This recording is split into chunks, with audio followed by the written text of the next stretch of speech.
Good afternoon, everyone. I'm sure that you all know who I am. If you don't, my name is Demetrius Meech Knuckles Zeal. I'm your host for the Must See podcast, The Great Minds Project 5.0, where we will have open, honest, and thought provoking conversations on topics such as crime and punishment, the need for criminal and social justice reform, the infiltration and hijacking of Black culture, the indoctrination of self hatred, and the roles that entertainment and politics play in the destruction of Black lives.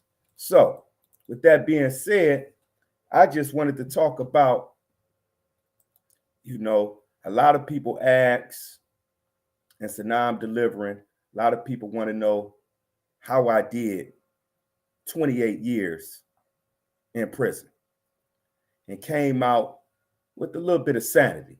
A lot of people have asked me these questions, and it's a reasonable question. You know, the guy behind me, on the picture behind me, for those who can't see that picture, that's me. My head is kind of covering up the my prison number, which was 217711. So I went to prison for a crime again that I did not commit. Let me clarify that part first. I was definitely a criminal. I definitely committed crimes, broke laws, harmed some people, endangered myself and family included. But however, I did not get convicted of the crimes that I did. I got convicted of a crime that I did not do. That crime was first degree murder. And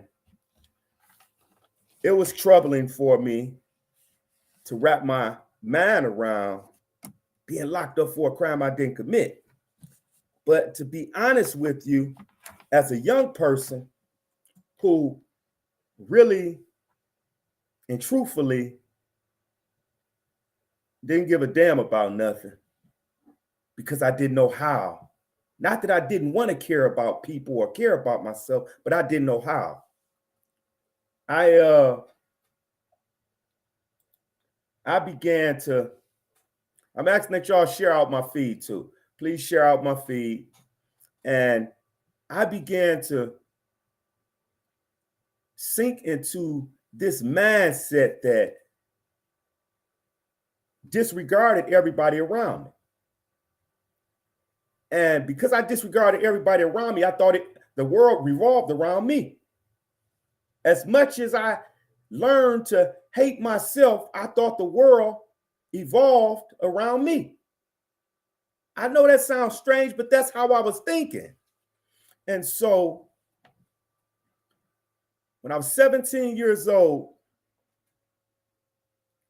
I was in the streets and selling crack and selling heroin and weed and engaged in that type of criminal activity. I was a little guy, a little young guy. And so I engaged in a lot of criminal activity, a lot of violence and things like that. So my name was kind of known in the neighborhood. My name was well known in the neighborhood, to be exact. And the police knew who I was. The police knew who my crew was. I started the crew. And obviously, they didn't like me. And I ain't like them, so it really didn't matter to me. I was hyped up in my own pride and ego. Didn't even understand it. But as the months grew on, I can't even say years because everything happened so quickly. But as the months grew on, I was the victim of several shootings. And my name came up in several violent incidents throughout the neighborhood, selling drugs, drug houses, that type of stuff. And so a guy ended up getting unalived down the street from me at a club. He was a security guard. And I didn't know at the time. It was like 3 or 4 in the morning. So I'm in the bed asleep. The police come banging on the door and they like, what's your name? At the time, I had strep throat, so I really couldn't talk. I couldn't even drink water. That's how bad and painful my throat was. And I just got over sore throat just recently. It kind of made me reflect back to then. And this kind of what brought up this conversation that I felt that I had to have to the brothers and sisters that follow me on social media. Because when I had this sore throat over the last week, it took me back to when I was 17 years old and I was arrested for a murder that I didn't commit. So, as I said, police came to the door, asked my name. I gave them my name. And I struggled to give my name too. So then they said, do I know anything about a shooting down the street? So I'm like, no, I do not. They said, well, where was you? I said, I've been asleep. And anybody who knows how it feels to have that cold or that flu, or even during the time of COVID and you taking all the medications, you fall out every time you sit down. So you nod out every time you sit down. That's how I was. I nod out every time I sit down. So, so now I tell the police I don't know anything about it. They leave. About later on that day, it was in the summertime. It was like June 1990. The police pull up on me. I'm outside with my mother. My mother is blind. She can't see. She had been shot in the head a few years before I was born. So she was all right, very comical, very lively, very upbeat, very inspirational and motivational. She just could not visually see things because the gunshots took her sight away. And so I'm standing outside with my mother, friends, and everybody talking about what happened down the street. The security guard ended up getting killed down the street. So I'm like, okay, I'm listening. The police pull up with their guns out, point them at me, and tell me that I'm being arrested for premeditated murder. So I'm like, I didn't forget all about that. They came to see me a few hours early when I was awakened out of my sleep because I was on so much drugs for that strep throat that I didn't forget. So I'm like, who the hell did I kill? So they said they'll tell me more when they get me down to the station. All of my neighbors and them outside watching me, and everybody saying that guy ain't did nothing. Because everybody know I ain't did it because, I'm me. Everybody love me. And I'm always outside. We playing basketball or we out on the street doing what we do. So because I haven't been out on the street all this time and for days and days, and the only time people see me is when they walking by or something like that, they see me on the porch or something, they know that something is wrong. And most people know that I was sick. So anyway, they took me to 1300 Beaubien Precinct on the 9th floor, homicide floor. And they began trying to threaten me and intimidate me, put me in a cell that was just funky. I mean, it was funky. Put me in a cell, got down the hall. He keep on asking me my name and saying that he know who I am and say what's up to me. He trying to get me to give him some information so he could use it to get himself out. And so here I am. I recognize this because, people have been putting me up on this type of stuff way prior to ever. I was just reading from Chili Will all the time, my brother. So I'm in this cell by myself. The police keep coming and all you can hear is the keys and you're anxiously waiting on them because when you know you ain't do something, you just waiting on that door to open up to them and say you can go home. But in my mind, I was like, I've been against the odds my whole life. I've been guilty of something my whole life. I've been accused of something my whole life. So a part of me was anxious for them to open that door, and the other part of me was like, they ain't opening no door for me. Ain't no door ever been open for me. So why would they start now? Especially people that don't like me and know that I don't like them. We have problems every time we see each other in the streets, to where we didn't put hands on each other. I was the little guy that they couldn't intimidate. So every chance we got, if I see them downtown, we putting these up, because ain't no, they ain't got them guns on them then. So now it's all about these, and they could never do none of this. So they always act tough when they get them things on their hips, and that never intimidated me either. So now I'm in this precinct, and them knowing my history and how much disdain I have for them, they treated me terrible. They treated me the way that they supposed to. They was foul and corrupt. They was acting out that corruption. I understood that. Then they started telling me that I have statements against me from people who said that they was with me when I went up to the club and took the life of the security guard. They said they had statements of people that said they were with me. I'm starting to think to myself, I wasn't even with me. How the hell was somebody else with me? So I'm listening to them, and they telling me who said what against me. And it's not moving me at all, because it's like a drunk person or a high person who gets slapped in their face, slapped them right out of being drunk. They sober now.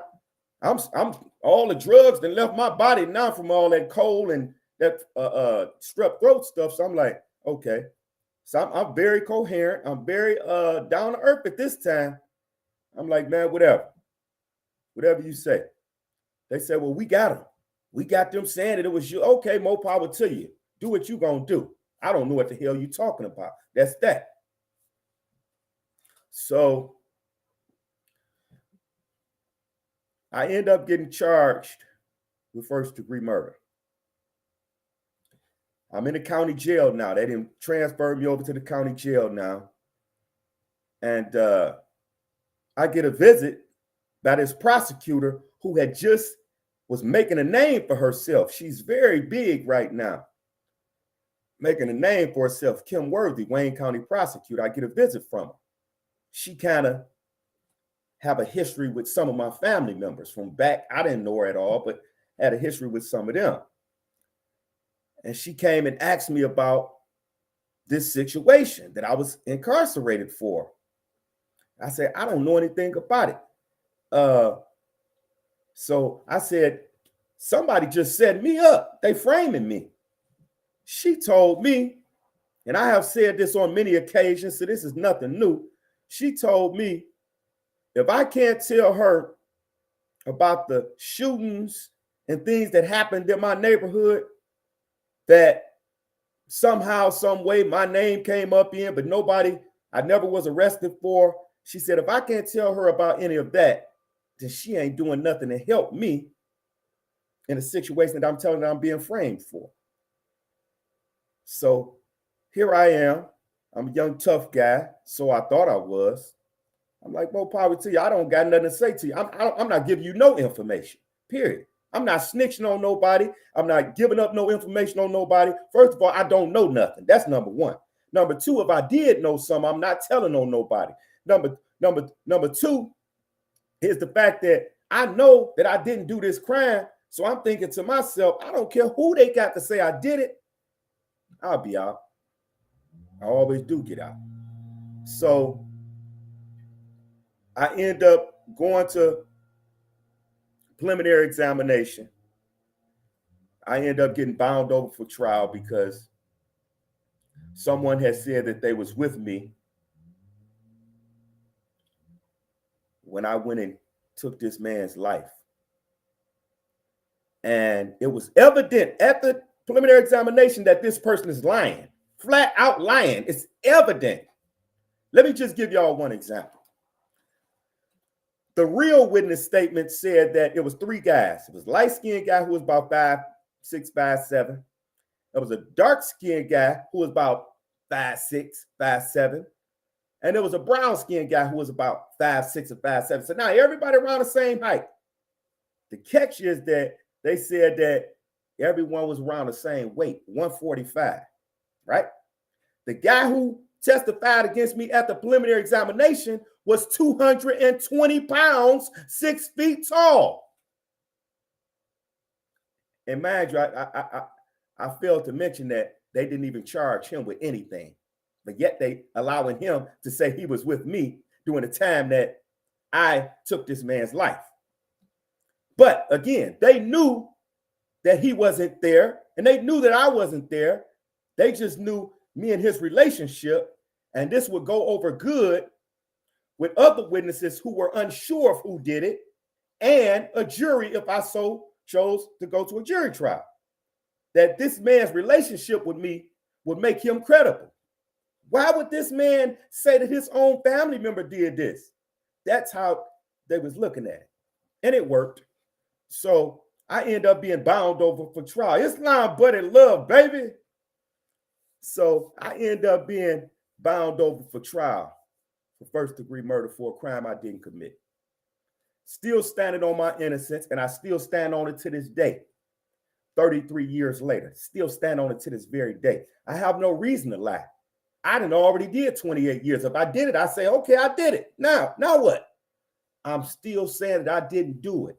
And I'm still saying that the Detroit homicide section, Early LeVere, who passed away in 2008, Charles Braxton, Ronald Sanders, Joan Gouglian, they was the homicide detectives on my case. And guess what?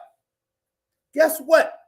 All of them, all of their names have come up in corruption and framing individuals with first-degree murder cases, having them sent to prison. All of them. Some of them have been indicted and found guilty already. So this is nothing new that I'm talking about when I'm talking about corruption. The 1970s, the 80s, and the 90s was the most corrupted time in Detroit homicide history, because this when they was framing most brothers and sisters, getting us sent to prison with life without parole. So I end up getting bound over for trial, and now I'm in the county jail.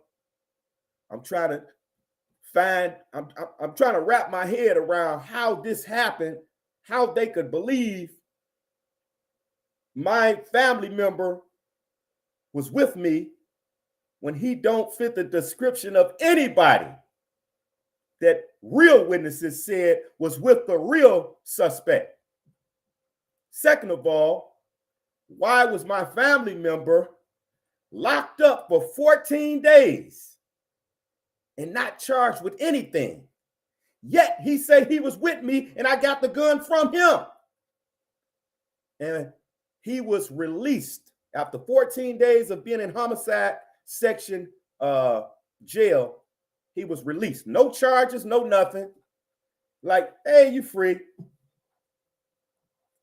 And Kim Worthy never took note of that either. I'm still on her to this very day. This 33 years later, because I'm not playing no games. So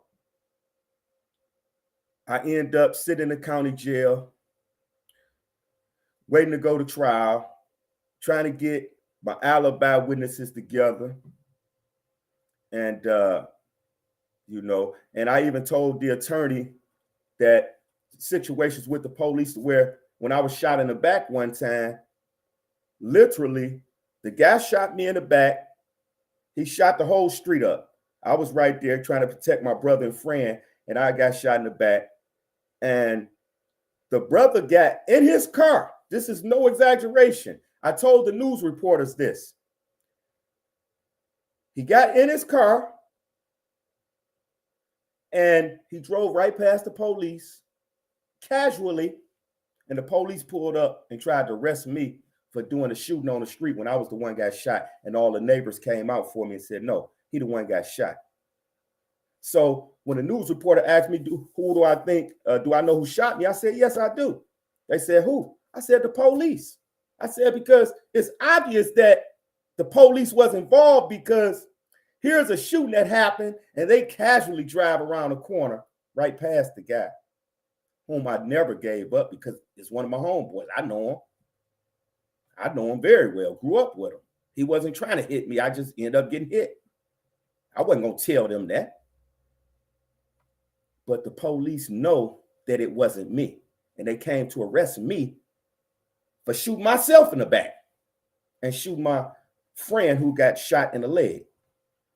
So I tell the news reporter this. About a month later, I was kind of ambushed by a lot of guys, and we was fighting, and I couldn't handle them. There was a lot of them. Only thing that saved my life is that there was a lot of them. They was hitting and punching and hitting me with guns and sticks, but it was so many of them that they couldn't do no good swings or nothing. So that's what saved my life in that moment. I ended up getting shot in the chest a couple times. I checked myself out of the hospital 10 days later. I was temporarily paralyzed, etc. And when I checked myself out of the hospital, I was with my then girlfriend. We was driving. She was driving. I was in the passenger seat. We go up to this hotel where I usually sell drugs at. And some of the same police that messes with me in the neighborhood, they see us pull up. Tell us to get out the car. Would you believe that the police accused me of being wanted for killing somebody in that hotel parking lot a few days earlier? I said, impossible. I said, I was in the hospital. Fortunately, I had my hospital papers in the glove compartment. So while one of them is going into the glove compartment where I told him that my hospital papers are, the other one, I had a button-up shirt on, my shirt unbuttoned. I just got the staples out of my stomach and chest. So now my shirt is wide open. All you see is skin, and you can see bandages on my chest. The officer, one went in my car to get the stuff out my glove compartment. The other one patted me down. Keep in mind, I got my shirt open. He can just grab my shirt. You can see I don't have nothing on me. I got bandages. Spreaded my stomach wide open. My whole stomach and chest split wide open because I had staples in it. I had just gotten the staples out a couple days earlier. So now all of this is wide open. I go to the hospital. They couldn't do nothing to me because obviously it wasn't me that they was looking for. They was just harassing me again. I go to the hospital. I tell the hospital, they say, what happened? I tell them what happened. That's in hospital file. So now I'm going to trial for this first-degree murder. I'm telling my attorney, get these hospital records. They'll tell you. I told them what police be doing to me. Get this news interview. I told the news that the police pulled up right less than 5-10 seconds after I was shot trying to accuse me of doing a shooting. I told all of this to the news reporter. My attorney never did any of this. I go to trial. Now I have the one guy that they used to get me bound over the trial. He didn't change his statement and told the court that the police made him say this stuff. And I got an affidavit from him saying that they beat him. They beat on him and all of that type of stuff. Another guy that made a statement that said he was with me got on the stand and said the police made him say this. They told him everything to say and threatened to charge him with first-degree murder if he didn't testify against me. This is on trial. Then we have the owner of the club, whom I've been told my attorney about was a drug addict, owed me a whole lot of money and was mad because him and his brother owed me a whole lot of money. And I told them how they could pay me is let me get the building on the corner, which we was in the process of them giving me that building. So he wanted me out the way because he owed me so much money. And he was getting sued because that's the second time somebody was met their demise at his club.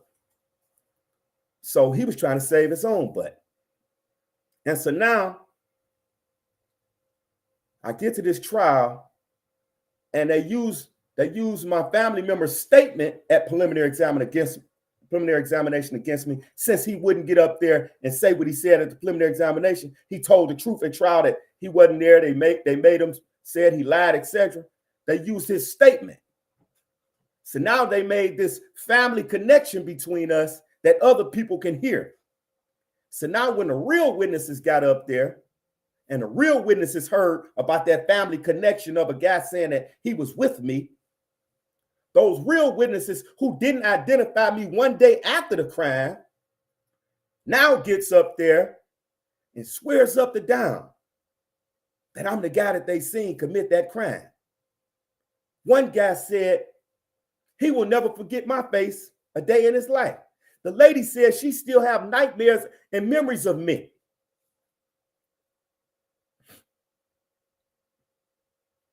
Meanwhile, one of the file police in my neighborhood partner came in. The partner was always all right with me.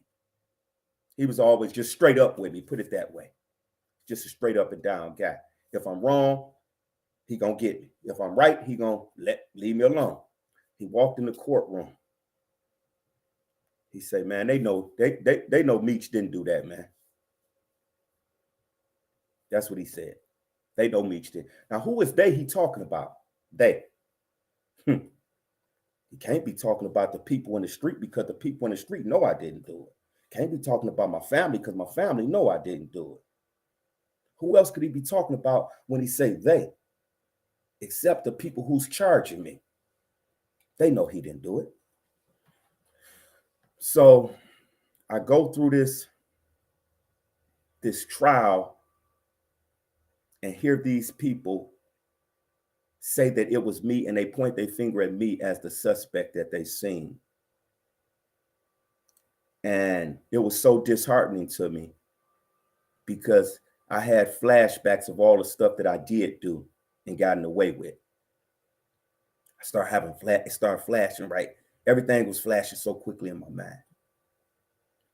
And the judge, I.B. Torres, didn't hesitate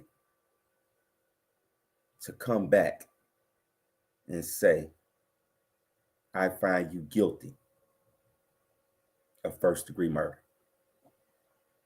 Never addressed the witnesses saying that the police forced them to lie. Never addressed the issue.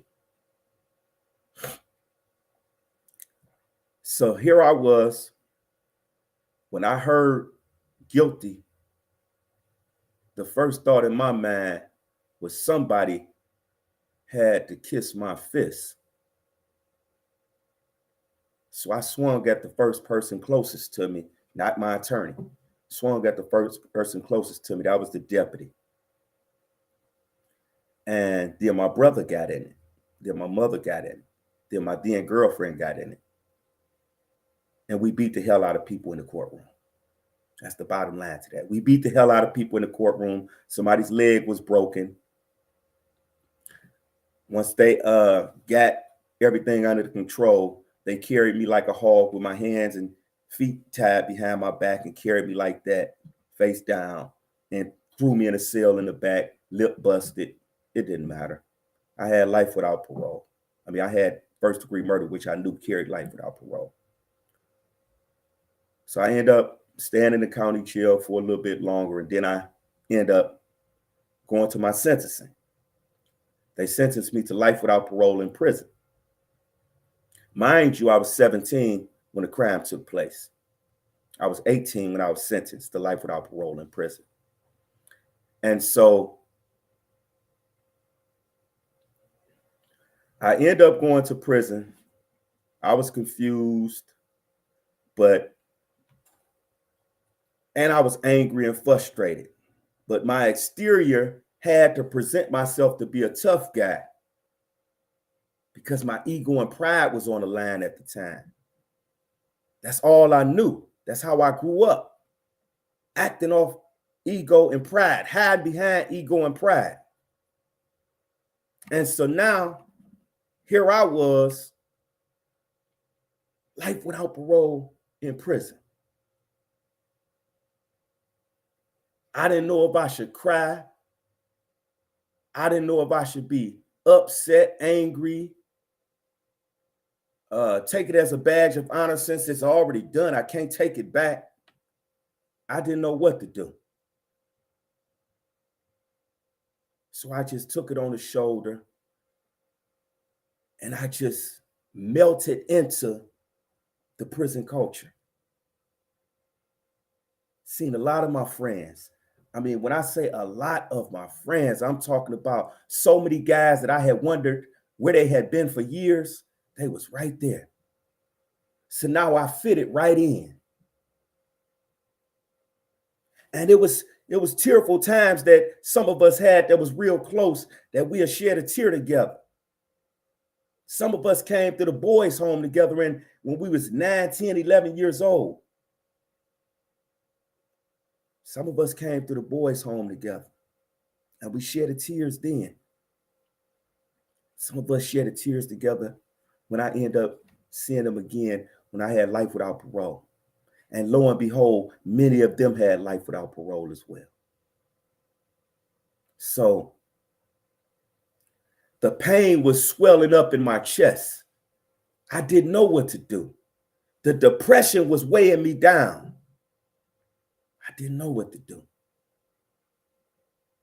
I had to find an outlet to deal with my depression. I had to find an outlet to deal with my anger. We go to quarantine. From the county jail, they took us on a bus. We go to a Riverside quarantine where the young people were. And it was traumatizing. To be honest, it was traumatizing. I look back on it now. It was traumatizing. How so? Let me tell you. Let me just share with you just a small story, especially that you could share with some of these young guys that think that it's a badge of honor to go there. I'm going to let you know a little bit of how it was when I went there. They told us, it was like 15, 16 of us, they told us to strip. All of us got to strip naked in front of each other so they can make sure we don't have any weapons or drugs on us. So we do this. After we strip, they point down the hallway and they say, go down this hall. It's shoes and underwear and stuff like that, socks. The problem is that the drawers was used. There was no new drawers. So you about to pick up a pair of drawers that they may have washed and stuff, but it's some drawers that was on somebody else's butt. You about to pick up some socks that may not even match with holes in them. You may pick up some shoes that don't even match, not even the same size. May not even be the same brand, but you got to pick up this stuff. You got to put this stuff on. Meanwhile, you have some of the predators, they whistling because they see all of us young. One of my friends was 15 at the time. He's out right now too. He did serve 29 years. He's out. He was 15. My other friend, his Rappy, co-defendant, was 16. So it's some 15 and 16 and 17-year-olds with us. They scared. I don't know if I should be scared or if I should just take it as it is, because I always live by the creed that if I'm there, I just got to deal with it. That doesn't mean that I accept it. That just means that I accept the fact that I got to deal with it. And so now we're in quarantine and I'm starting to see some stuff. My eyes are being opened to some stuff. Seeing a lot of friends, they playing basketball, they on the phone. You know, I guess one of my first introductions to the bullying in prison is I was standing in the phone line when I just got to quarantine. And this big guy, real big, he was bigger than all of us. He was older than all of us too. I knew him from the boys' home from early on in my life as well. He walked up to the guy that was in front of me. He was behind us. He walked up to the guy in front of me, just took cuts in the line, and he hung up the guy's phone and started dialing his number. And the guy didn't say nothing.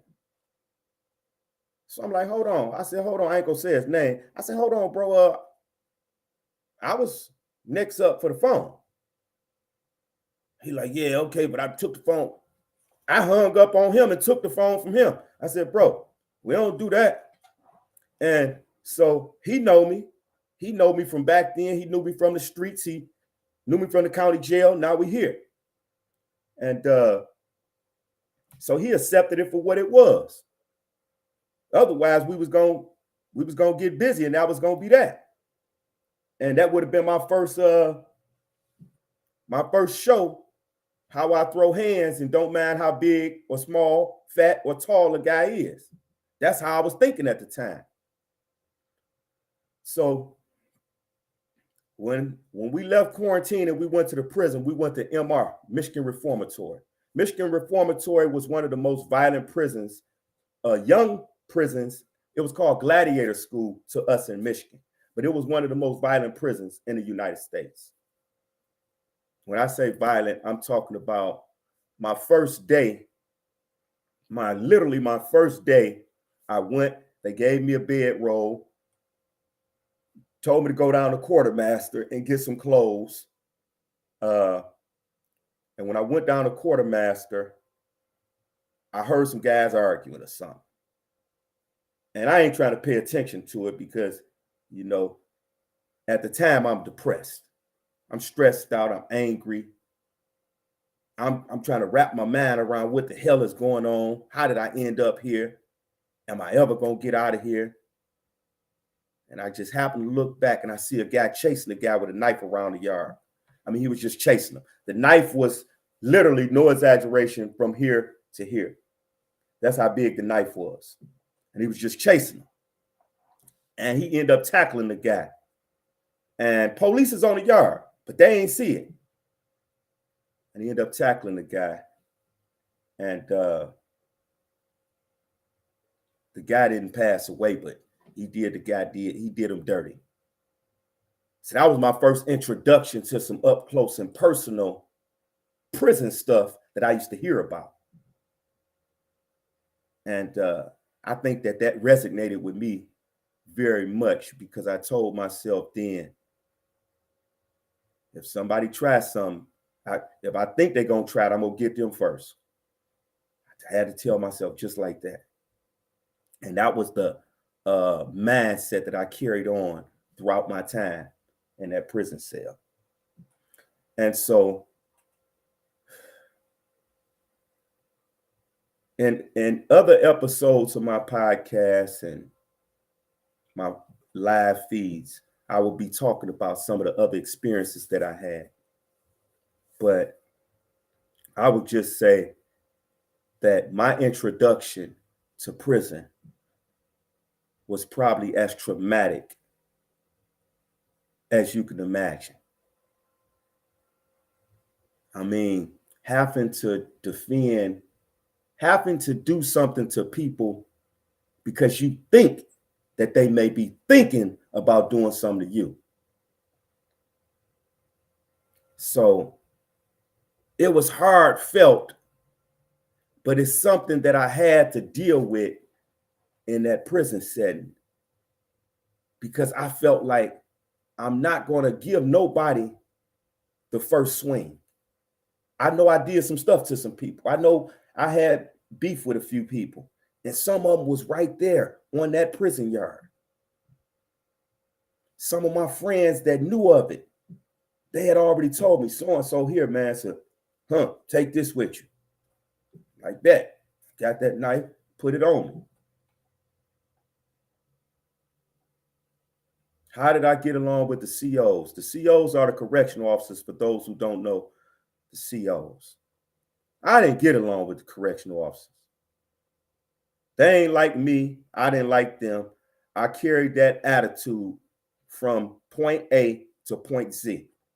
That's not to say there weren't good correctional officers.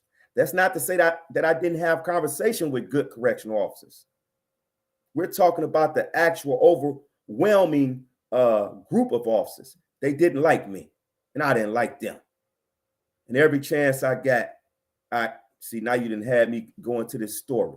So soon after I had gotten a MR, Michigan Reformatory Gladiator School, I was on the basketball court, and I think I had necks or something. And this little guy from Grand Rapids, little muscle-bound guy, he like, no, I had necks. I said, bro, I called next, man. And so I said, I called next, bro. He said, no, I got next. I said, all right. That's how you want to play it? Hold on 1 second, y'all. Can y'all hear me on TikTok? Let me know if you can hear me on TikTok. So, can y'all hear me on TikTok? I'm going to proceed then. So all right. What's up, cuz? So, all right. So now this little muscle bound guy from G-Rap, he called himself G-Rap. He, I found this out after the fact, after I whooped on him. He said, no, I had next. I said, brother, I had next, man. So one of my homeboys was like, Meech, don't even do it to him, man. Because they seen that I was so skinny. I think I weighed 140, 150 at the time. Now I'm 100 pounds heavier now. And he was a little muscle bound guy, probably weighed about 180. He been in there for maybe a year or so lifting weights and stuff. And so both of us went on the court. And guys want to instigate stuff. So, and I was already hyped up. I needed more inspiration anyway. This was going to be a badge that I was going to put on my chest, what I'm about to do to this little guy. And so we got face to face. And I said, man, I'm not even going to say nothing else to you. All is well. And I turned around this way, kind of with him at my back, just so I can get the longest swing that I can get. And when I came from down south on him, I hit him across his chin, and he was out of there. When he fell back, I was on him like flies on doodle, and we was just scrapping. And he was getting me up off of him, but he couldn't get no swings in because I was up close and personal with him. And all the guys surrounded us, and we was able to finish this before the police ran up, and I left him laying right there on the ground bleeding. And no knife, no nothing, just fists. And a few years later, me and him end up being real cool. So, but back to the COs is that a couple of days later, I seen this guy that looked familiar. And I said something to him. I said, man, you look familiar, bro. And come to find out he went to Inkster High School with me. So one of my closest friends at Inkster High School, one of my closest friends in prison. So one day, a couple days later, I'm coming down from Child down the Rock, and we have what is called the Buckhead. The Buckhead is like the what would they call that when you're coming downstairs of an apartment building, the flat area? I seen a guy hitting him in the head with a lock and a sock. He was just beating him. So I goes to rush to the guy aid, and the police grabs him. He's the one getting beaten in the head with the lock and a sock. I grab the police by their throat, and I'm choking them, and I pull them up off of them, and they jump all on my back, and but at the end of the day, they put me in a hole and everything, and they end up understanding. Because I said, man, the guy whole head is wide open. Then the guy just still hitting him and hitting him and hitting him, and you grabbing him and not him. Come on, man. So the deputy warden understood what I said, and plus the police that grabbed him was a known foul racist guy. Anybody who's on my feed that has been to prison in Michigan, specifically Ilbar or IMAX, know of Officer Battle. So his name ring bells amongst the racists and foulness of prison. So anyway, I know Armando know him. And so that was some of my first introduction in prison. And so when they handcuffed me, they took me to the hole, right? Took me to the hole. Oh man, the hole was like the underworld. The hole was like the underworld. You got everybody bragging about what they did down there. I'm talking about you had people down there for stabbings. You had some people down there just for fighting, bringing drugs and everything. So you hearing all the stories. We behind bars. There's no doors. And let me let y'all in on something. At MR Hole, which I was in what was called the graves. Yeah, like a grave site. I was in the graves. And it was called the graves for a reason. It was in the basement, right? But it was also called the graves for another reason. Not just because it was in the basement, and that's where bodies are placed in the ground. A basement is in the ground. So I was in the graves. And there was always people hollering, kicking the bars. They playing chess through the door, 13 to 29, 12 to 28, and all this other 9 to 16. And then you had people playing chess and people playing other trivial games that they done made up. We was very industrious in that. We make up games and we play games. And I remember we used to also read the dictionary. We'd learn the dictionary and quiz each other. I remember seeing something run across the floor. It was dark. It was like 11 o'clock. They turn out the lights to where they dim. I'm like, what in the hell is that? My man and them down the hall to my, that's a Food Loaf. I'm like, who the hell is that? Food Loaf is a rat that has lived in the graves for years. And he eat any of the food that people throw outside their bars at night. The big rat comes and eat it. And when I say the big rat, the rat is the size of a Shih Tzu. This is no exaggeration. And it didn't scare me because I grew up like that. I grew up around rats and stuff like that. So only rats I didn't like was humans. But anyway, that's another story. So now I remember one day, and this true story, y'all, I was feeding the rat. I was feeding Food Loaf. I used to feed them. People used to send their food down to me. And the vent that the rat used to hop up in was kind of cat-a-corner to me. So they send their food, so I would feed the rat. And I remember one night, I felt something tugging at my blanket. It was Food Loaf, the rat. He was tugging at my blanket. When I jumped up, he ran out the cell, trying to get something to eat. Now, why am I telling you that?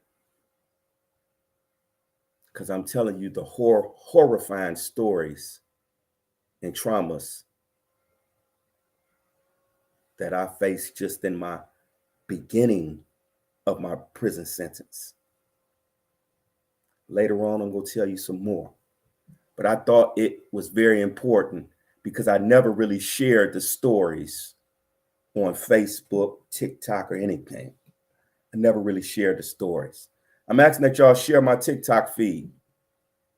Share the TikTok feed. Share my story on Facebook. Share my story on YouTube. If you haven't subscribed to my YouTube channel, please subscribe because I have my The Great Minds Project 5.0 podcast is on YouTube, Spotify, and all the other iHeart Radio and all the other channels like that. It's under The Great Minds Project 5.0. That's my podcast.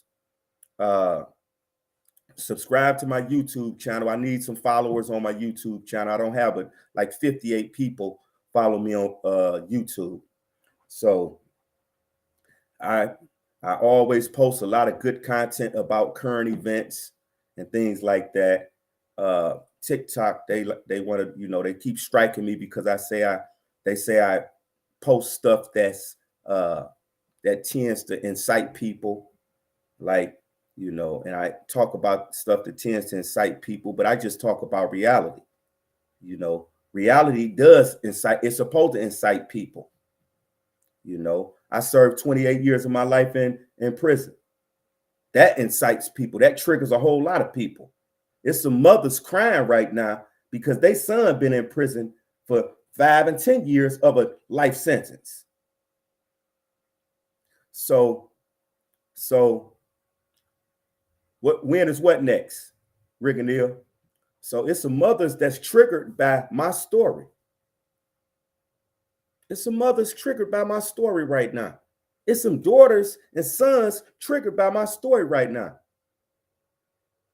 My next episode with the Great Minds Project 5.0, if y'all notice, I entitled this episode 1.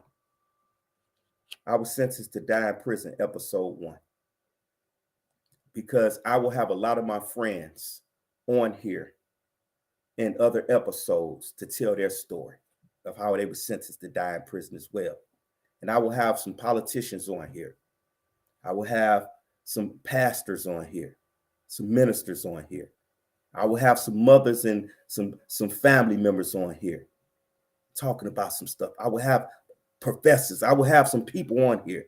There's a lot of good things that I have coming up. A lot of confirmation I've already had with a lot of the people that I just spoke of. So I'm asking that y'all please share my feed and also subscribe to my YouTube channel and my podcast channel, which is the Great Minds Project 5.0. It's on YouTube. It's on Spotify. It's on iHeartRadio. It's on a lot of these other channels. The Great Minds Project 5.0, and share it out. Who knows? You might be one of the guests on my show. You know, because I'm not discriminating. I'm talking to real people about real things because I live in real life. I'm not living in fantasy. So free people all the time. So, you know, so again, after being given that life without parole sentence, which is a death sentence in Michigan, they say they took the death penalty away, but they sentenced us to die in prison. That's just another way of committing us to the ground from prison, not allowing us to get outside the prison, but committing us straight to the ground from prison, which is called death row. They don't want to title it death row in Michigan, so they call it life without parole. And so I was sentenced to life without parole. And how I got out, I'll tell you in a later episode how I got out. But I do want to thank everybody for tuning in. And I do want everyone to know that if you want to hear about crime and punishment, if you want to hear about criminal and social justice reform, if you want to hear about how or the infiltration and the hijacking of Black culture, if you want to hear about the indoctrination of self-hatred, if you want to hear about the role that entertainment and politics play in the destruction of Black lives, then you need to tune in to my show, because that's what I talk about. I crack a few jokes here and there. I love cracking jokes. But this stuff is real. You got brothers and sisters dying in prison right now. They dying right now. They looking for somebody that can help them out. Somebody. It's brothers and sisters hanging on to their very last breath, their very last string of hope. Their very last string of hope. Just waiting on somebody to help them overcome their situation. They waiting on somebody. Free people, free people. See, when you know that you've gotten yourself free or someone helped you to freedom, when you know that, you become a force to be reckoned with. You become a force to be reckoned with. When you know that you have freed yourself with the help of whoever helped you free yourself, you become a force to be reckoned with.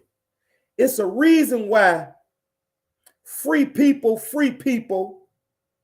and organizations like that It's a reason why they're not on a bigger stage. Because it ain't enough room on the stage. See, it ain't enough room on the stage for real people. You can't, for example, they wanted me to partner with, back in June, they wanted me to partner with the police to have an event. It ain't enough room for them to be in any event with me. It ain't enough room because I'm coming with an entourage of real sojourners of the truth.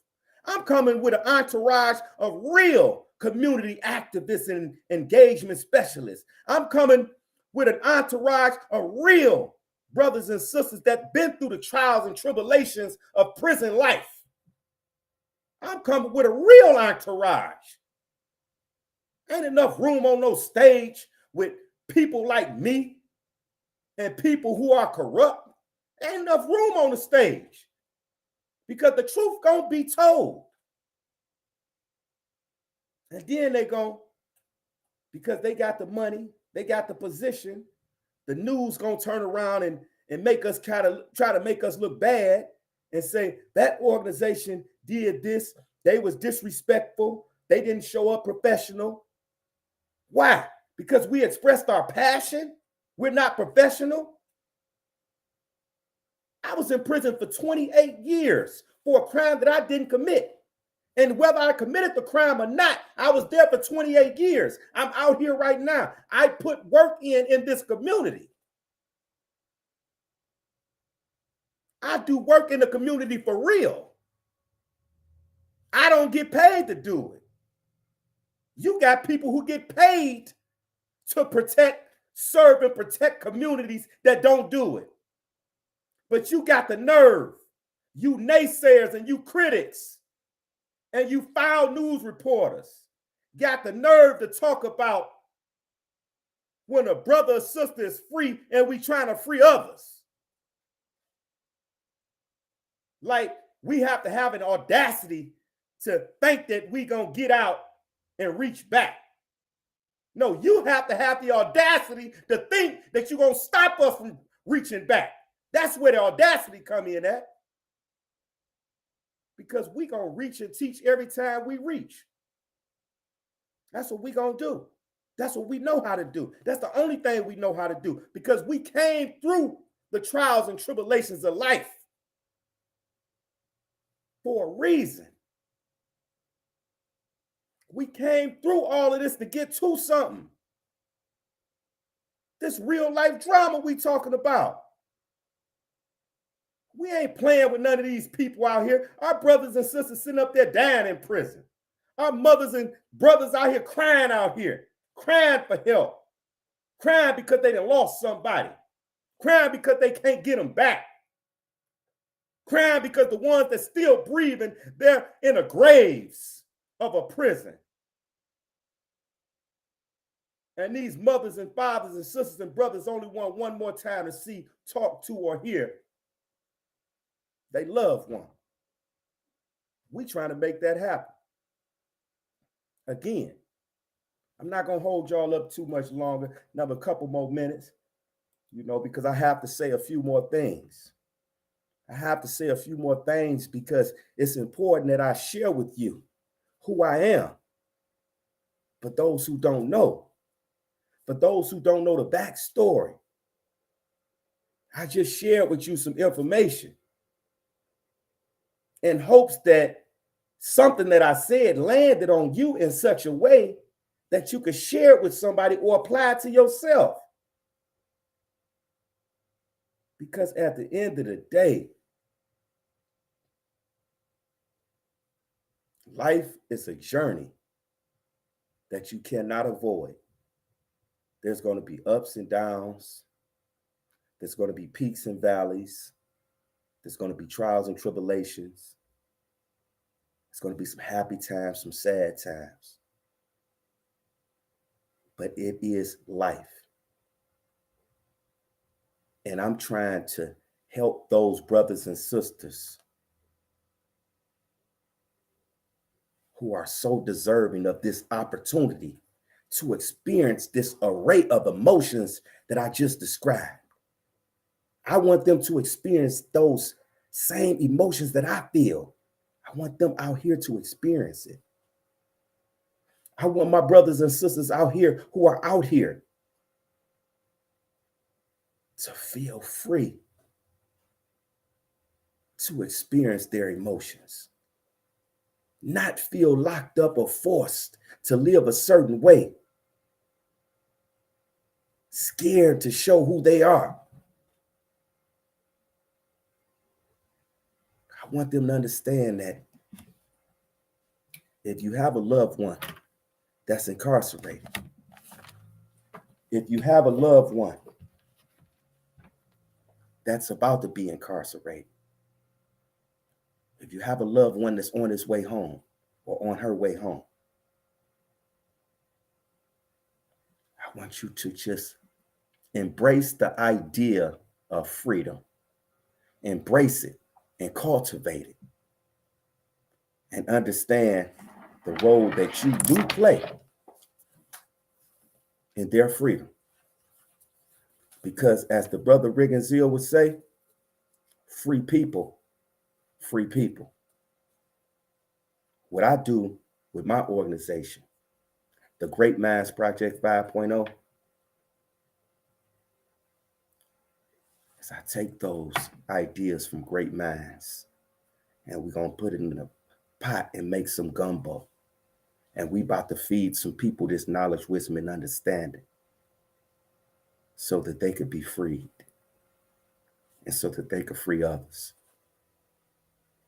That's what I'm doing. I don't get paid to do it. I just do it because it's in me to do so. It's not my plan, it's God's plan. So if you got a problem with it, take it up with God, not me. And with that, I'm going to say peace and love to those within the sound of my voice and those who cannot hear the sound of my voice. I say pass along the message because someone needs to be inspired.